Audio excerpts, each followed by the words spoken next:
On the 7th of May, 1770, Marie-Antoinette, the daughter of the Empress of Austria, is handed over to the French authorities. The location is a small island in the Rhine River near the city of Strasbourg. In the little pavilion, the Austrian and the French delegations have taken their seats. Religious, political, and military dignitaries are watching how the 14-year-old Marie-Antoinette is being undressed. There she stands, stark naked, being observed by the mightiest men in Europe. Here come the French dresses. Dressed according to the latest French fashion, Marie-Antoinette leaves the little pavilion. A transformation à la Française has begun. 1 week later, the royal cortege arrives in the city of Compiègne. Her future husband, the heir to the throne of France, is a clumsy, heavy-set man. Hesitantly, he kisses his future wife. 2 days later, the marriage takes place in the chapel of the Palace of Versailles. After the official dinner, husband and wife withdraw into the Dauphin's bedroom. The next day, the Dauphin writes in his diary, "Rien." Nothing has happened. That is to say, Marie-Antoinette is still a virgin. Marie-Antoinette is still a virgin when she visits the city of Paris for the first time, 3 years later. Now she has matured into a 17-year-old beauty. The Parisians fall in love with her as she greets them with kisses of the hand. 1 year later, King Louis XV dies. The king is dead. Long live the king! Louis XVI and Marie-Antoinette appear on the balcony of the palace in Versailles. Look at them. Aren't they each other's opposite? He, clumsy and fat, and she elegant and slender. Louis XVI, thrifty. Marie-Antoinette, wasteful. The new king spiritual. The new queen worldly. But as different as they are, the two have one thing in common. After 4 years of marriage, both husband and wife are still virgins. How is that possible? Louis XVI suffers from a phimosis, a stricture of the foreskin. The impotence of the king reaches far beyond the matrimonial bed. At the court, everybody speculates whether or not Marie-Antoinette commits adultery. More interesting is the question whether she commits adultery with a man or a woman. Now, is there any truth to these rumors? A girl who gets married at the age of 14 is forced to skip puberty. As a result of a marriage which hasn't been consummated after more than 1,000 nights, Marie-Antoinette started to behave like a flapper, giggling, larking, praising to the skies, being in love, holding hands. Not with men, of course, but with the maids of honor, with people like Madame de Polignac, Madame de Lamballe, Madame de Lafayette. In themselves, these flirtations are quite innocent. But in time, these maids of honor become favorites who gained power. As a result, many courtiers feel wronged. Insinuations are leaked to the press. Pamphlets mention the lesbian Austrian.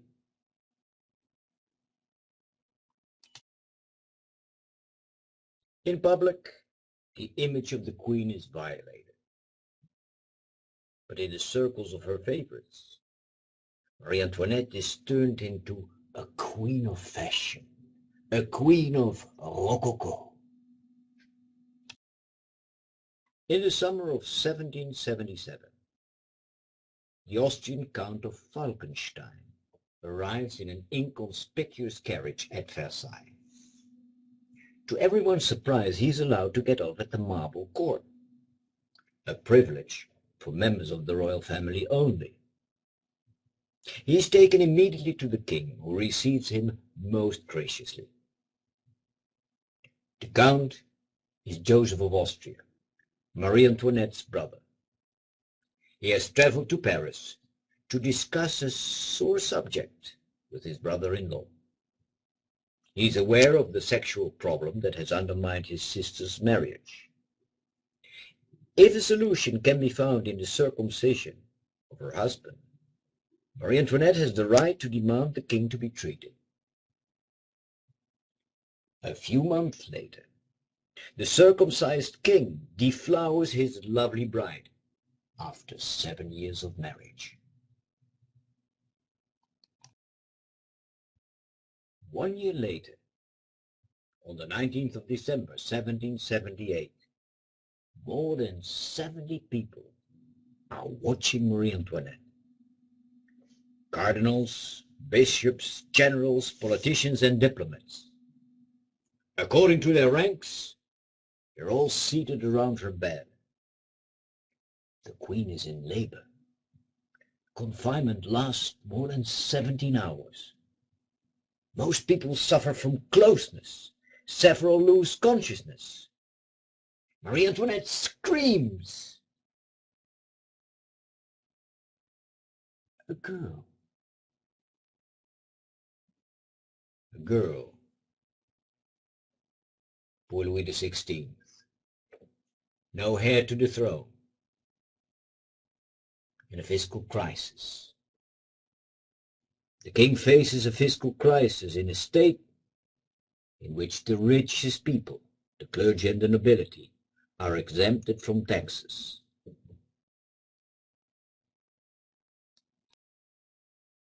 On the 5th of May, 1789, Louis XVI has summoned the General Estates to Versailles.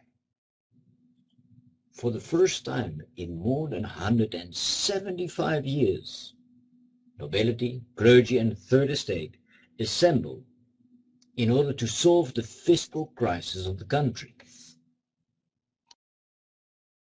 But in Paris, the atmosphere has become very tense.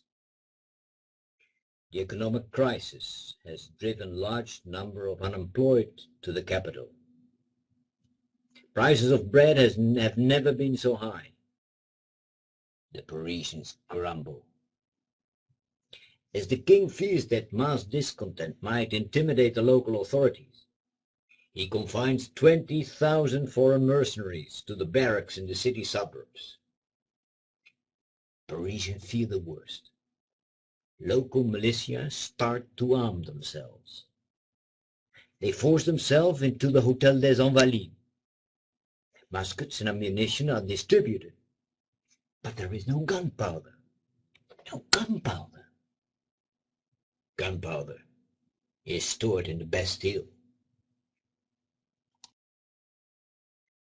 The next morning, a huge crowd has gathered around the Bastille. The crowd demands gunpowder. People storm the old fortress. Despite heavy losses, the Bastille is taken. The French Revolution begins. 3 months later, on the 5th of October, 1789, a huge crowd has assembled in front of the town hall. There is starvation in the city. The king must come to Paris! A strange crowd moves in the direction of Versailles. More than 1,000 women screaming for bread. They're joined by beggars, unemployed, political agitators and intellectuals. This strange demonstration is accompanied by the National Guard, a revolutionary force led by Lafayette. More than 25,000 people arrive at the palace. The huge crowd spends the night at the square in front of the palace. People refuse to return to Paris unless the royal family will accompany them. At the crack of dawn, a number of men and women enter the palace. Guards who try to stop them are killed, beheaded, and their heads put on pikes. With these bloody trophies, they enter Marie-Antoinette's bedroom. The queen flees through a secret corridor to the apartments of the king. The intruders enter the king's apartment, screaming, "Back to Paris! Back to Paris!" Lafayette and the members of the National Guard come to the aid of the besieged royal family. When the king appears on the balcony, he is cheered by the crowd. But soon the crowd wants to see Marie-Antoinette. The proud Austrian has to appear. Cheering changes into booing. "The Austrian! The Austrian! The Austrian!" Marie-Antoinette draws a deep breath. She stretches her back and appears on the balcony. Without any fear, she watches the hostile crowds at her feet. The booing fades away. In a deadly silence, Marie-Antoinette and the people on the square face each other. "Vive la reine!" someone exclaims. A couple of people join in. When Marie-Antoinette's children join their mother on the balcony, a jubilant homage ascends from the immense square.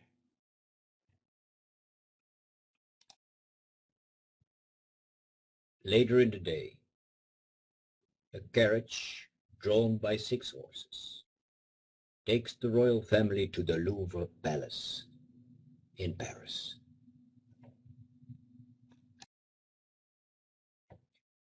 One and a half year later, 20th of June, 1791. At the Louvre Palace, most of the members of the National Guard have withdrawn for the night. Shortly after 10 o'clock, an inconspicuous carriage arrives at the backside of the palace. A few people get in, and the carriage disappears into the darkness.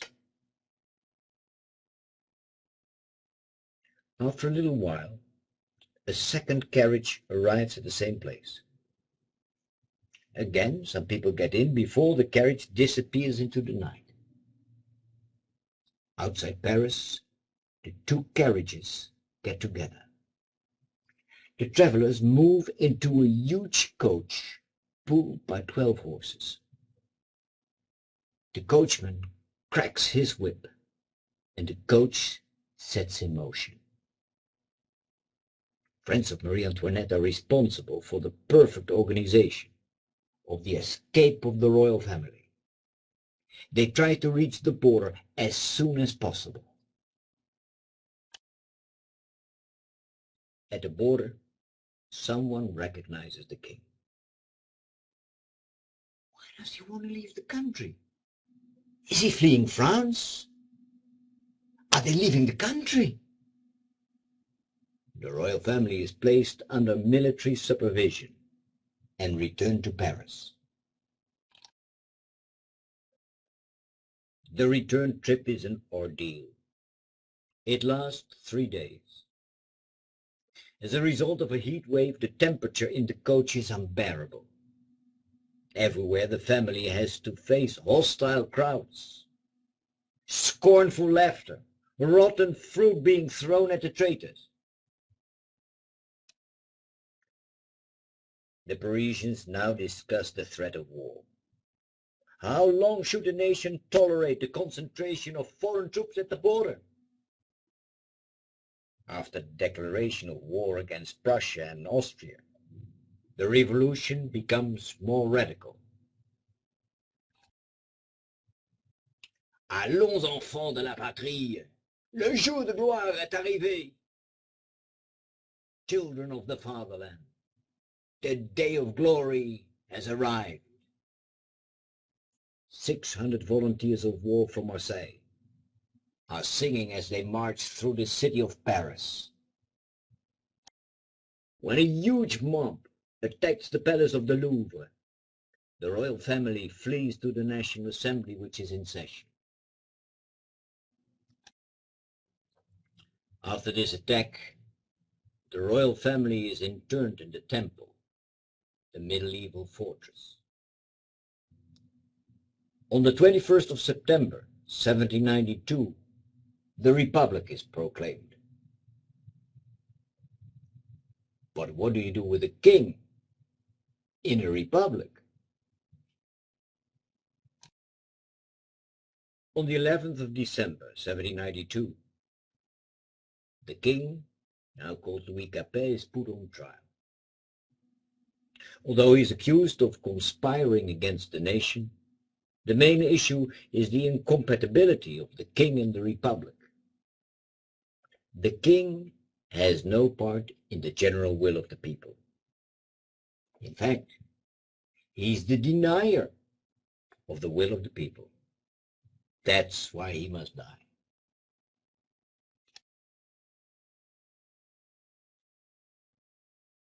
On the 21st of January, 1793, a small black carriage arrives at the temple, preceded by 100-man mounted police and followed by 100 National Guards. At full pace, the procession moves through the streets of Paris. After 2 hours, Louis Capet arrives at the Place de la Révolution. When he gets out of the carriage, he faces the guillotine. It is still as death when Louis Capet climbs the scaffold. People, I die innocent of the crimes that they ascribe to me. I forgive the authors of my death, and I pray to God. The roll of drums drowns the voice of the king. He lifts his eyes for a moment before he is laid beneath the blade. In a split second, the head is separated from the body. The executioner grabs the head of the king by the hair and shows it to the crowd. The crowd remains silent. 9 months later, MarieAntoinette arrives at the same place. Had Louis XVI been taken to the guillotine in a carriage, MarieAntoinette is seated on a wooden box on a cart pulled by one horse. Despite the humiliating setting, she impresses the crowd with her dignity. She sits with her hands tied at the back, upward, like on a throne, unmoved eyes, her mouth proudly closed, like an inward cry. Agitation when the car stops in front of the scaffold.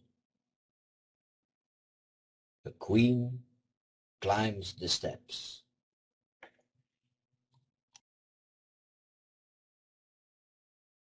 She is laid down with the chin under the cutting edge.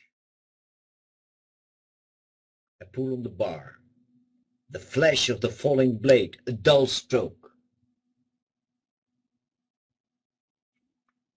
When the executioner shows the head to the public, a wild scream breaks through the breathtaking silence.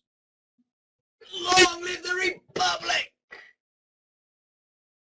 His Republican cheer is soon taken up by the crowd, releasing the stranglehold of thousands of throats.